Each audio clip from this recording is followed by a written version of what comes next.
Hey peeps and everyone at our channel.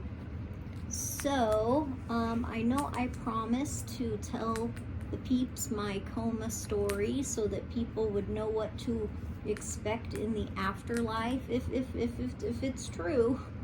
If it's true, I don't know. We got 2 wars going on out there, natural disasters everywhere, a pandemic and a famine. So how true is the Bible?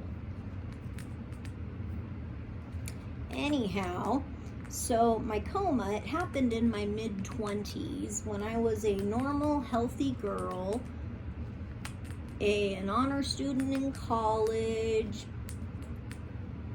had stuff going for me, was gorgeous. I was also very pretty. I'm not anymore. I don't show myself on camera because all of this has made me not pretty anymore. You guys don't want to see what having to bathe in meth-contaminated showers does to your skin.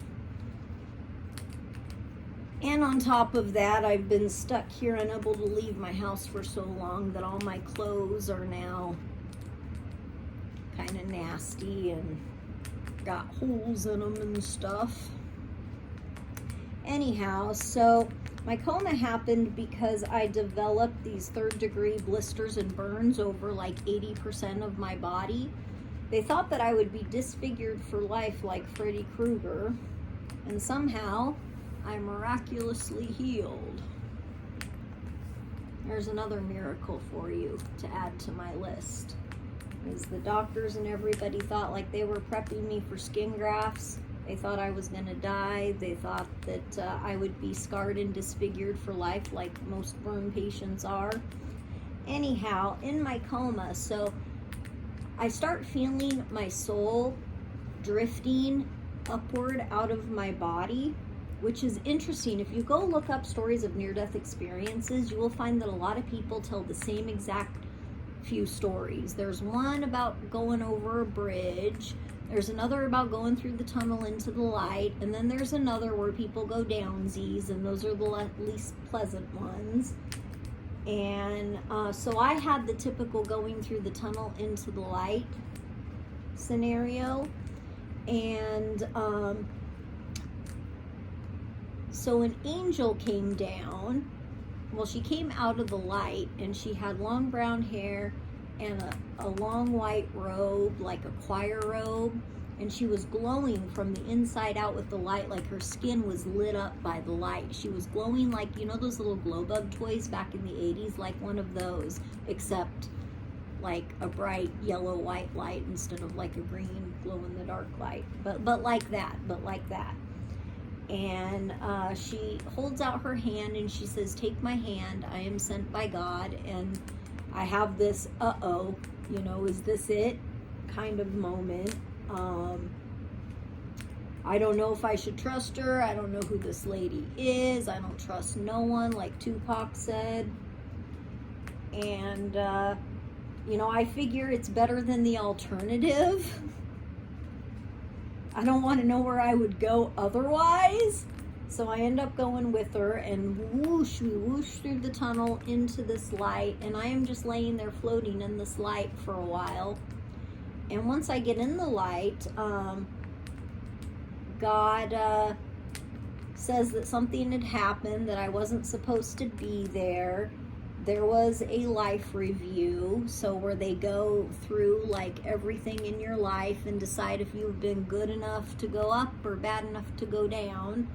And after the life review, God said that I had been more of a good person in terms of whether you're more good or bad, and that a mistake had occurred, and that I needed to make the decision if I wanted to stay in the light or, quote, continue my journey on earth. Which that is how it was worded. Now, the sense that I got about God, it was an all-present being. I did not get a sense of gender, which is why I say they for God. I use they pronouns for God because I couldn't get an idea of gender. But it was like an all-knowing being that I can't necessarily say that it that the being of God is the light. The light is more like their sustenance up there. It is, if you read the Gnostic Gospels, they talk about the divine ambrosia up there that everybody sips on, and it's their sustenance, but it's also like they're addicted to it too. Like Sophia sounds like a teenage drug addict, that she was reaching for a higher rung in heaven, and somehow transgressed and ended up having to go lament 12 or 13 times on earth, which might mean that like if you look at the zodiac, there's 12 or 13 signs depending on if you include Ophiuchus, meaning my grandma always thought that meant we had 10 or 13 lifetimes to get it right, and that Sophia's laments were a reference to each lifetime she had lived. So she laments, and basically her lament is praying to God to let her return. And it sounds like she was with child, maybe did too much of the divine ambrosia, got a little twisted up in the game boo, and didn't quite reach that next rung, and it was like they warned her not to reach for that rung quite yet. So I think there's different levels in heaven, just like there are in hell. In Buddhist philosophy, I think that's a thing too, where there's different levels in heaven. Anyhow, what's really interesting about like if they make chimeras in hell, like I don't know if you've seen my other series, but about what it might be like down there. It's interesting, the Egyptians had so many statues of hybrid creatures, like, you know, a cat person and whatnot, and their whole mythology is about sailing on a boat to the underworld. And I'm wondering now if they may have really gotten that right, like Dante and the ancient Egyptians both. Why all the ancient Egyptians would have wanted to go to hell thinking it was heaven, I don't know. But not my religion or ethnicity, so I will let other people educate me on that, since that is a topic I don't know as much about. You know, from a Christian perspective, we believe that you either go to heaven or hell. In some faiths, you know, there's a purgatory or a limbo. I don't know what either of those are like. All I remember was feeling at so much peace in the light. And I also remember the angel not having much of a personality. Like, it wasn't like she wasn't a nice lady or anything, because all angels come in love and they bring the light with them and they're glowing with the light. My angel didn't have wings, and I think Sylvia Brown mentioned that in a book too once, that like her, the angel she saw once when she was sitting on her toilet or something one night, like she went to the bathroom like one night or something, and the first thing she noticed was, this angel is really big and it doesn't have wings. Why doesn't it have wings? And the angel that I saw didn't have wings either, but that doesn't mean they don't have them, and that doesn't mean they can't manifest them, because sometimes you hear about sightings where people do see wings.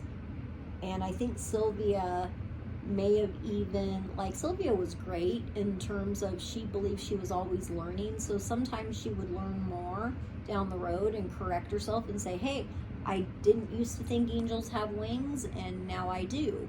And she would just be honest with her audience that way. That was something I really liked about her, was that you know, she didn't claim to be perfect either. She was trying to give people as best information from her understanding as she could, as she was still learning, knowing that she could learn more at any moment, that, you know, elaborated on what she previously knew or changed what she previously knew. And I have found that learning about religion and this stuff has been that way too for me. You know, I initially didn't think angels had wings either. It was like, but I remain open to that possibility that they might. And I think they might be able to manifest in different ways sometimes, like look differently and whatnot, depending, because there's stories in the Bible about angels coming down and interacting with humans, and it almost seems like they look just like a human, interacted just like a human. And you know, you see that in the movie Dogma by Kevin Smith too. You see that you know, the angel can show their wings or not show them. So I'm thinking that's probably the case, that maybe they have some different ways they can manifest and you don't always see it. Anyhow, I'm laying in the light and it feels very peaceful. It is the best feeling I've ever had. Like, they say that no drug on earth can compare to what it feels like in the light, and you can't understand what people mean by that until you experience it. And that's what people have to look forward to as far as going to heaven, and you know, knowing how good it could be up there that they should be working for. It doesn't seem like anyone's working for it these days, though. It seems like everyone is just cool with what